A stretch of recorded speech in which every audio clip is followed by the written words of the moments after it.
to share with you guys.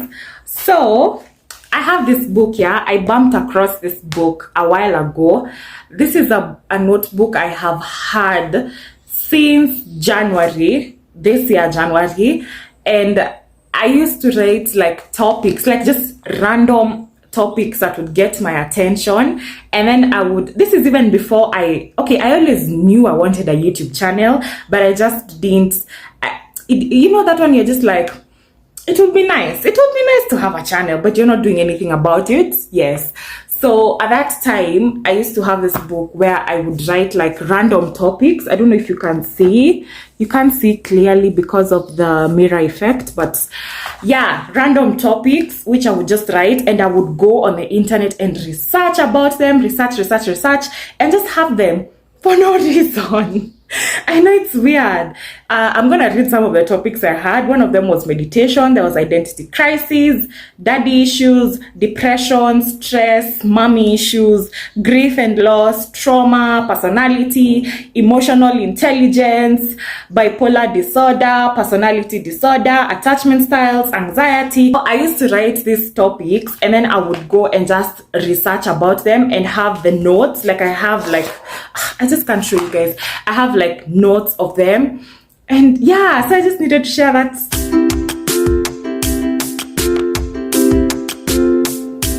Hello, hi guys, welcome back to my YouTube channel. If you're new here, karibu sana. If you're a returning subscriber, you know the vibes, man. I love you. Okay, thanks so much for clicking on this very informative video. Thanks so much for clicking on this video. Anyway, you already read from the title of the video. We are gonna be talking about love language. The idea of love language is something you've definitely heard somewhere, or you've heard being discussed somewhere. You have an idea of what it is about, yeah?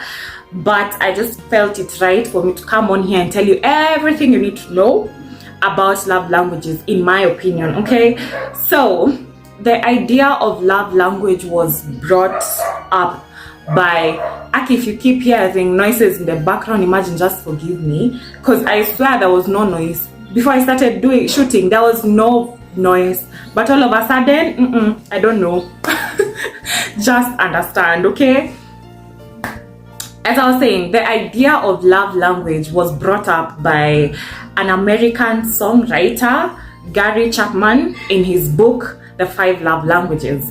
In that book, he describes it as the methods of people, the different methods people give and receive love and affection. I feel like love language is something that is propagated mainly in romantic relationships, you know, marriage, dating, and all of that.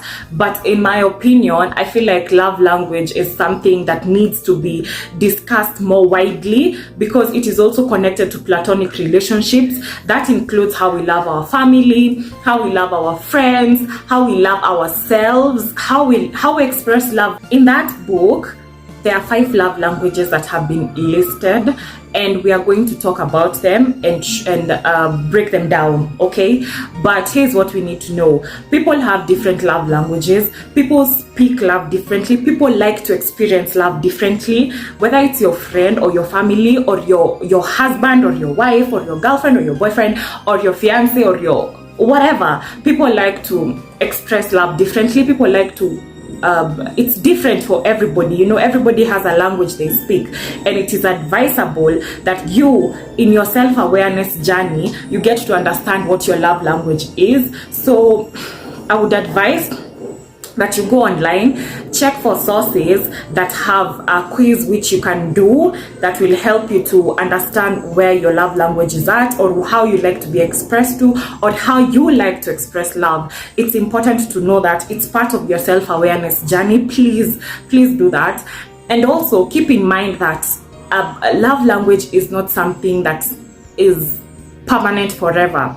You keep evolving, you keep changing. So even your love language keeps evolving and changing depending on your childhood traumas, depending on your previous past experiences with the people around you, with love and everything, and we'll get to know these things as we move. Okay, so the online sources you check will have this narrative that you need to know your love language, like your one love language, which I feel like is not possible, because even when you analyze the 5 love languages that are very common, you realize that you want to be shown affection in all the 5. It's just that you have to arrange them in order, like which one makes you feel more loved as compared to the other one. We'll get to know this as we move on, okay?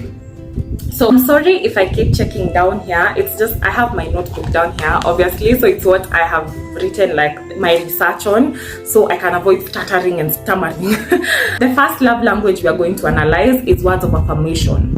People who feel more loved through words of affirmation, like the verbal acknowledgement of love and affection. They like the frequent I love you, the frequent compliment, appreciation, verbal encouragement, and they really adore being texted, frequently texting. But the catch with these people is that even because words mean so much to them, how you talk to them means so much to them. Also, if you're in a heated moment and then you say something when you're angry, something that hurts them, it will hurt them to the core. There's so much wind. I'm really sorry. Oh my God.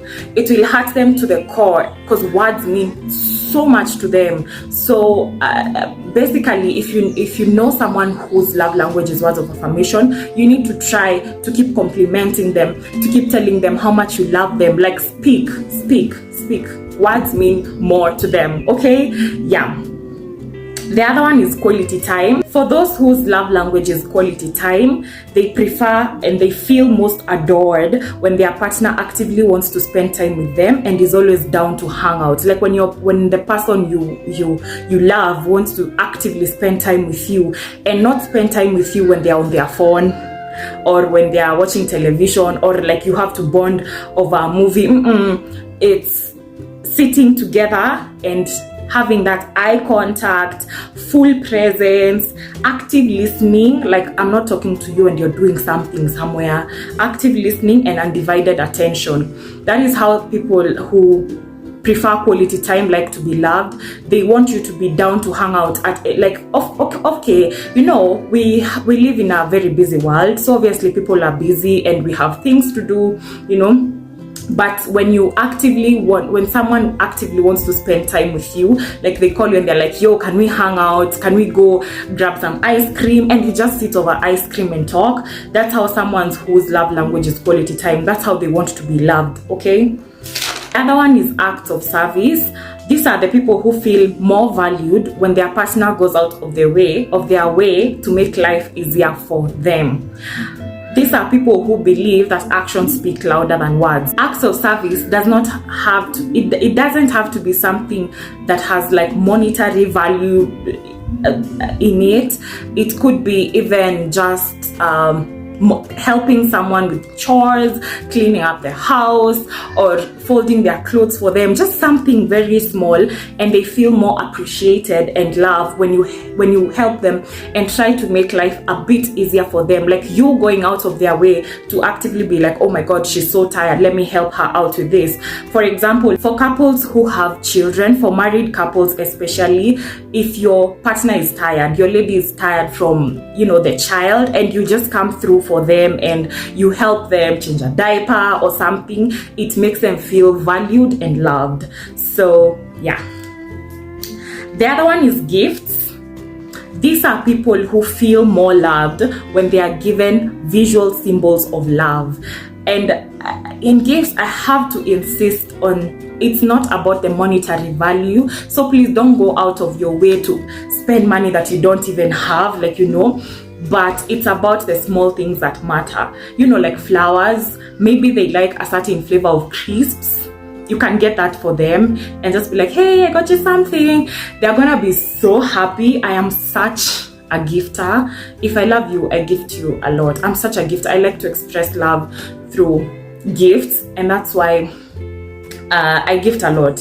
So it's not really about how expensive the gift is or how much you've spent on it. It's about the thought, the fact that you remembered, oh, she likes, strawberry ice cream, and you got her strawberry ice cream. Even if it's just strawberry ice cream for 50 Kenya shillings, it means a lot to that person. So if their love language is gifts, try to go out of your way to flowers, chocolates, ice cream, depending on me. I'm saying flowers, chocolates, and ice cream because that's what makes sense to me right now, okay? But obviously for someone like for your wife somewhere who is already a mother, chocolates and ice cream might not make so much sense to them. Maybe them, they want their car fueled. That's your gift to them. Bring them like a food that they really like nyama choma or something.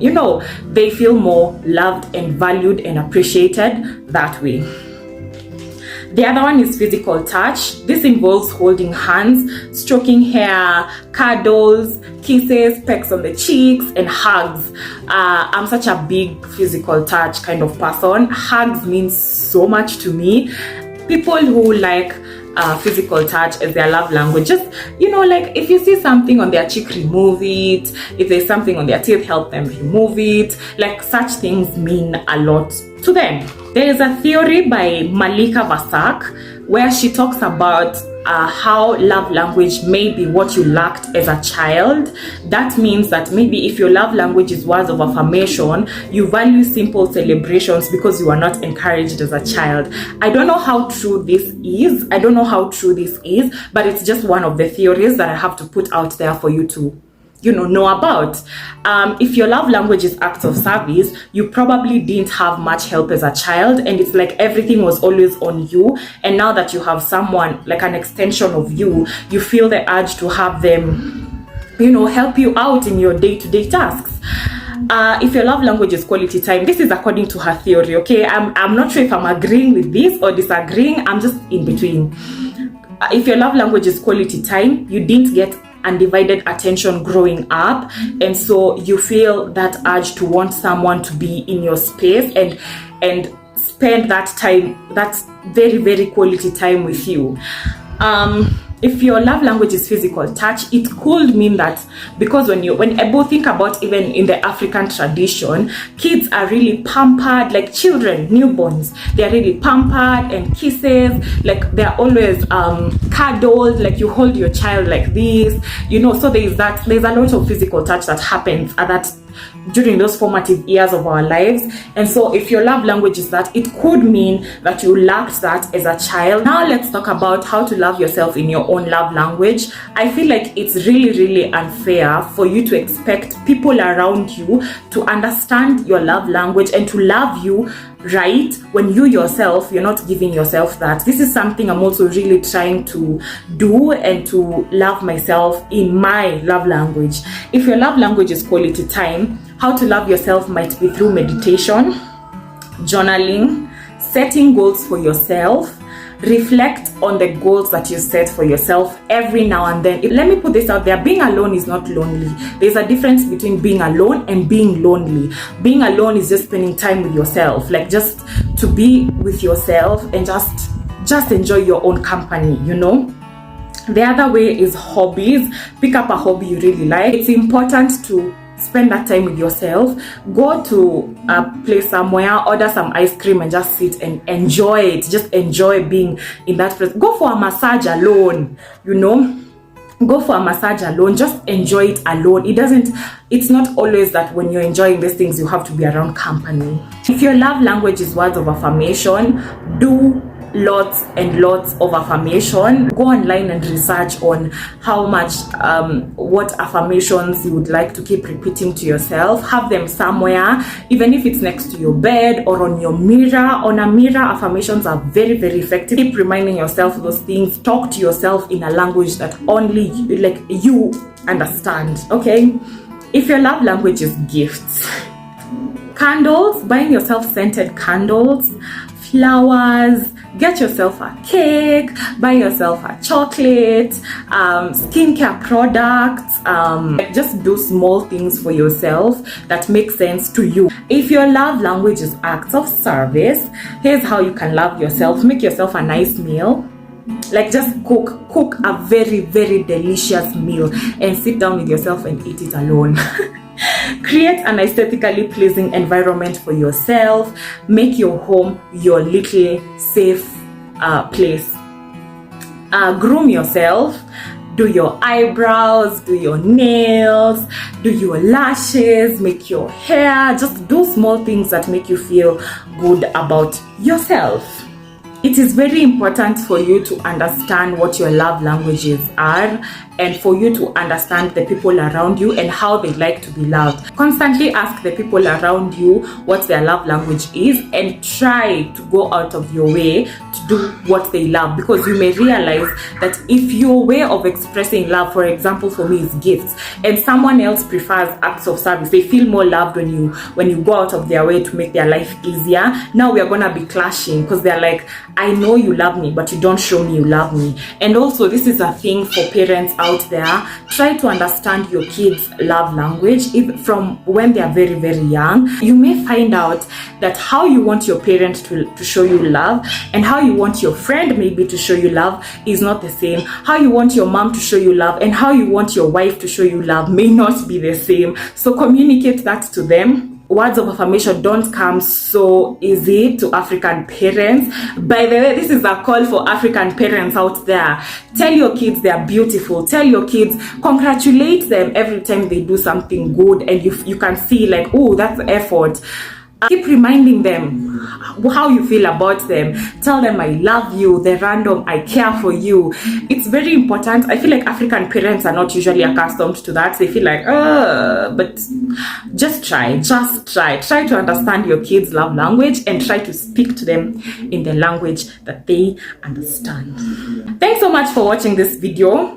Clearly it's already become at night. You can see like I don't know why I always get late doing my video. I hope you enjoyed.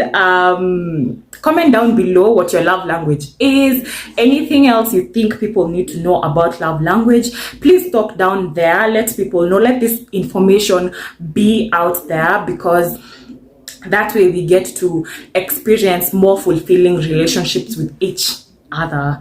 Thank you so much for watching this video. Like, comment, share, and subscribe, and I'll see you guys on the next one. Bye bye.